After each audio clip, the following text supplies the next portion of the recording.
ஹல்லேலூயா ஹல்லேலூயா. கர்த்தருடைய பரிசுத்த நாமத்திற்கு ஸ்தோத்திரமும் துதியும் மகிமையும் கனமும் உண்டாவதாக. உங்களுடைய பிரியமான இந்த நாளிலே இந்த கிராமத்தில் புலியூர் என்ற கிராமத்தில் உங்கள் மத்தியிலே நிற்கபடியாக கர்த்தர் கிருபை செய்திருக்கிறார். அதற்காக நன்றி செலுத்துவோம். முதலாவதாக திருச்சபையுடைய ஆயர் பவுலை அவர்களுக்கும் நமது பாஸ்டர் ஐயா ஏழை அவர்களுக்கும் தலைமை போதகர் ஐயா அபிரகாம் அவர்களுக்கும் திருச்சியருடைய ஒவ்வொரு விசுவாச குடும்பங்களுக்கும் என் சார்பாகவும் என் குடும்ப சார்பாகவும் நன்றியை வாழ்க்கையை தெரிந்து கொள்கிறேன். அல்லேலூயா. முதலாவது தலையை நாம் தாண்டி தேவனுக்கு நாம் பார்க்கலாம். அல்லேலூயா. ஸ்தோத்திரம் ஆண்டவரே. எங்கள் தீய மனதை மாற்றவாரும் தூய ஆவியே, எங்கள் தீய மனதை மாற்றவாரும் தூய ஆவியே, தூய ஆவியே, இறைந்து வாணியே, எங்கள் தீய மனதை மாற்றவாரும் தூய ஆவியே, எங்கள் கண்ணில் தோன்றும் காட்சி உமது சிலுவையாகணும்,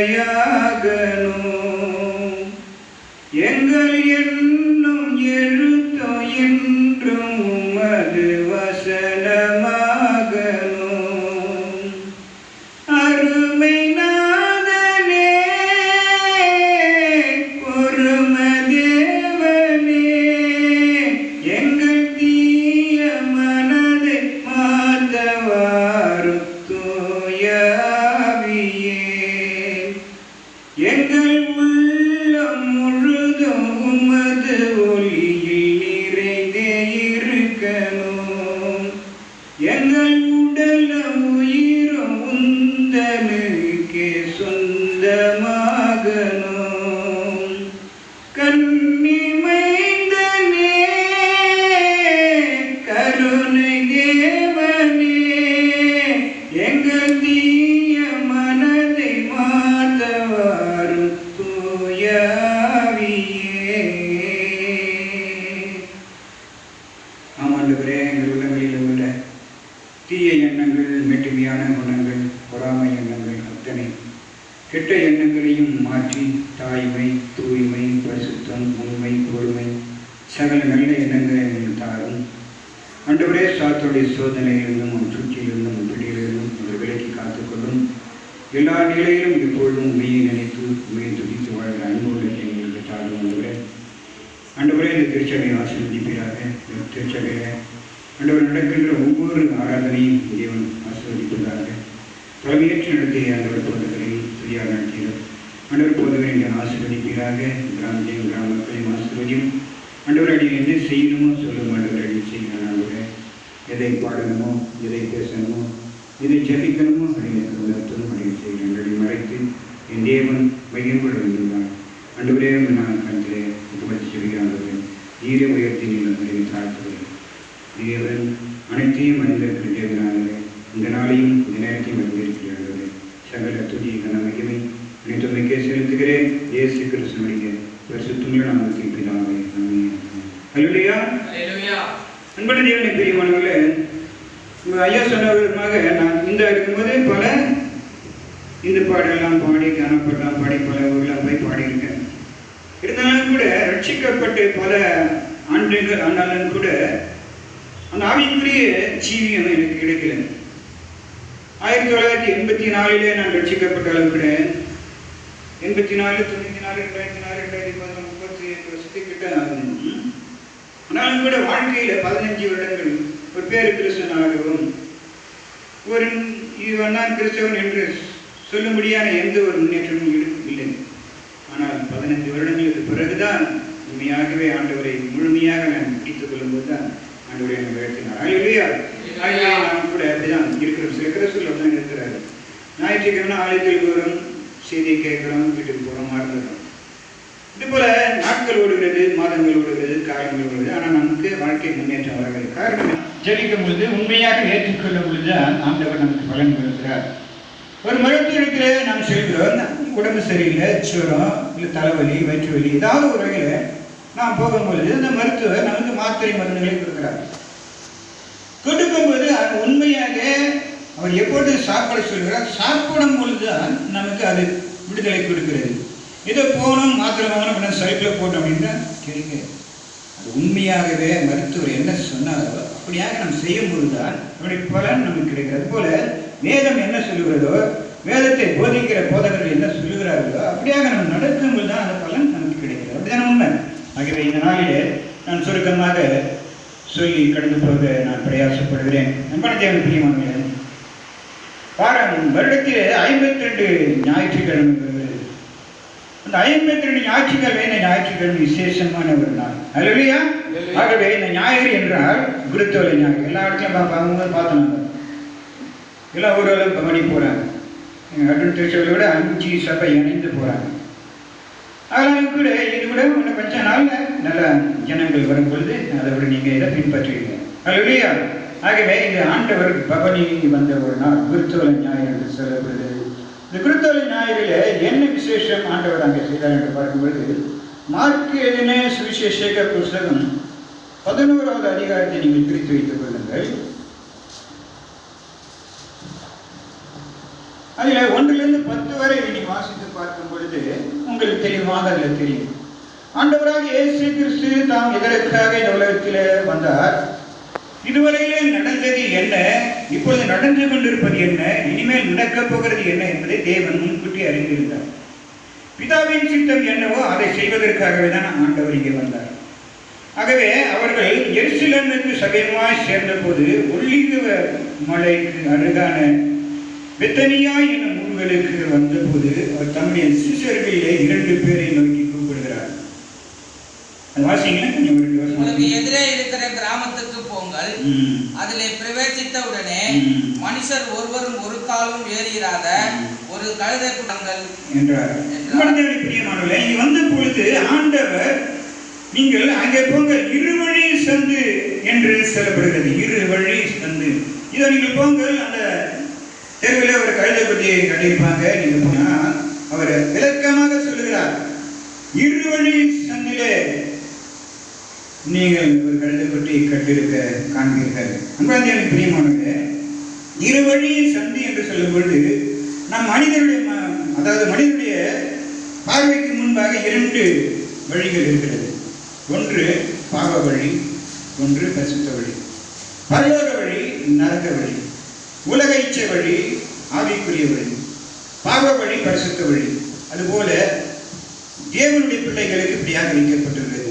உலக பிரகாரம் பார்க்கும்போது இரவு பகல், இன்பம் துன்பம், துக்கம் சந்தோஷம், அழுகை சிரிப்பு, கவலை மகிழ்ச்சி, இருள் ஒளி, இப்படியாக 2 துருவங்கள் வைக்கப்பட்டிருக்கு. இதில் நாம் எதை தேர்ந்தெடுக்கிறோம், எது நமக்கு நல்லது என்று ஒவ்வொருவரும் தேர்ந்தெடுக்க வேண்டும்.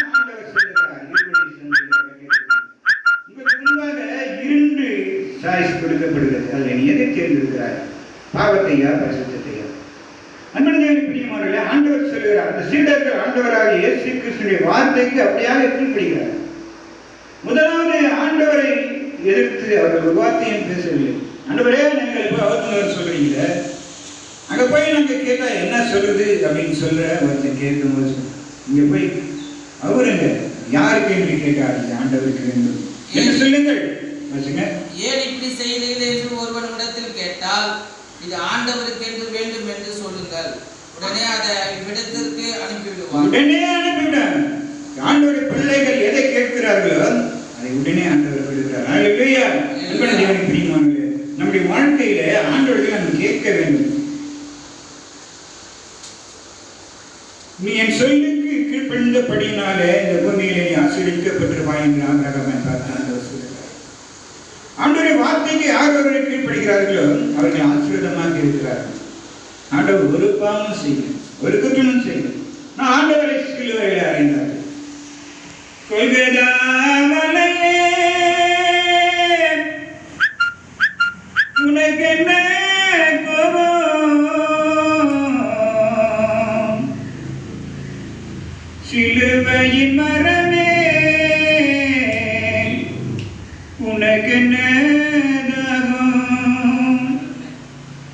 குற்றம் இல்லாதவரை ஏன் கொன்றாய்? குற்றம் என்ன என்று நீ கண்டாய்? கொல்கத்தா மலையே உனக்கு கோபம், சிலுவையின் மரமே உனக்கு நடாகும். கொல்கத்தா மலையே உனக்கு கோபம், சிலுவையின் மரமே உனக்கு நடாகும். குற்றம் இல்லாதவரை ஏன் கொன்றாய்? குற்றம் என்ன என்று நீ கண்டாய்? கொல்கத்தா மலையே உனக்கு கோபம், சிலுவையின் மரமே உனக்கு நடாகும். உருட்டன் பிழி பார்க்க, செவ்விட்டன் செவி கேட்க, உழவர் திகழ்ந்ததாலே சுகமா. உருட்டன் பிழி பார்க்க, செவ்விட்டன் செவி கேட்க, உழவர் திகழ்ந்ததாலே சுகமா. அலைக்கடல் மீதிலே அலைமோது கொண்டகுதடி, அகற்றி அமைதி தந்து தலை சுகமா. குற்றமென்ன செய்ததற்கு நீ கண்டாய்? குற்றம் இல்லாதவரை ஏன் கொன்றாய்? குற்றமென்ன செய்ததற்கு நீ கண்டாய்? குற்றம் இல்லாதவரை ஏன் கொன்றாய்? கொல்கத்தா மலையே உனக்கு கோபம், சிலுவையின் மரமே உனக்கு நடாகும். ஆண்டவர் எந்த குத்தமும் செய்யல. அவர் என்ன குத்தம் செஞ்சார்? குருடருக்கு கண்ணு கொடுத்தார், அது பாவமா? ஊமைகளை பேச வைத்தார், அது பாவமா? முடவர்களை நடக்க செய்தார், அது பாவம்? இது குத்தமா? அலைக்கடல் மீதியிலே அலைமோது நின்ற சீடர்களை அதட்டி அமைதி கொடுத்தார், அது குற்றமா? எந்த குற்றம் செஞ்சார்? இது தேவைப்படுறார். நம்முடைய வாழ்க்கையிலே தினம் குற்றம் செய்து கொண்டுதான் இருக்கிறோம். நம்முடைய பாவங்களுக்காக ஆண்டவர் நம்மை தண்டனை கொடுக்க தாங்கணும். நான் பாவமே செய்யலையா இது வரைக்கும்? உலகத்தில் பிறந்ததில்லை இது வரைக்கும் ஒரு பாவம் செய்யணும் எந்த மனுஷனும் சொல்ல முடியும். பாவம் செய்கிறவன் நான் மனிதன், பாவம் செய்யாத மனுஷனே கிடையாது. தெய்வம் தெய்வப்பிறகு சொல்ல முடியாது, தெய்வப்பிறகு. ஆகவே மனிதர்களாக பிறந்தால் பாவத்திலே அவர்கள் ஊடிக்கொண்டுதான் இருக்கிறார்கள். ஒவ்வொரு நாளும் பாவம் செய்து கொண்டு தான் இருக்கிறார். ஒரு வழியில் போயிட்டே இருக்காங்க. அவங்க சாப்பிட்டு போயில எப்பதான் சாப்பிட்டோம் அந்த இடத்துல தன்னடையும் ஒரு பேசுவோம். வாழ்க்கையிலே மனிதர்களாக பிறந்து விட்டால் பாவத்தை செய்துதான் தீரணும். அந்த பாவத்தை மன்னிக்க வேண்டும். அதாவது மன்னிக்க வேண்டும் என்றால் பாவப்படியில அறிக்கை வேண்டும். பாவத்தை செய்கிறவன் ரட்சிக்கப்பட வேண்டும். அவன் பாவ அறிக்கை செய்யணும். பாவத்தை மறைக்கிறவன் வாழ்வு அடைய மாட்டான். அது அறிக்கை செய்து விட்டுவிட வேண்டும். மறுபடியும் தொடர்ந்து செய்யக்கூடாது. ஆகவே ஆண்டவர் தான் சொல்றார். நிச்சய பார்த்து விபச்சார வெளியில கண்டுபிடிக்கப்பட்ட அந்த ஸ்ரீயானவர்களை கல்லறியும்படியாக கொண்டு வருகிறார்கள். ஆனால் கூட ஆண்டவர் என்ன சொல்லுகிறார்? கீழே குனிந்து எழுந்து கொண்டிருக்கிறார். எழுந்து கொண்டிருக்கும் போது அந்த பொருத்தி வந்தவங்களாம் பக்கத்தில் நின்று கொண்டிருக்கிறார்கள். ஆண்டவர் சற்று நேரம் பூமியில இறங்கி பிறகு நிபந்து பார்க்கும்போது ஒருவரையும், அதாவது முதலாவது என்ன சொல்லி எழுதுகிறார்கள்? எவன் ஒருவன் பாவம் செய்யவில்லையோ இதுவரையில் எவன் பாவம் செய்யவில்லை அவன் முதலாவதாக கல்வி. ஒருவனும் அங்கே இல்லை. காரணம் என்ன? எல்லாரும் பாவம் செஞ்சிருக்காங்க. எல்லாரும் பாவத்தையும் ஒருவர் சுமந்து தீர்த்தார். அதுதான் ஆண்டவராகிய இயேசு கிறிஸ்து. சடையடி சதை பிளக்க ராஜா உனக்கு முள் முடியும்.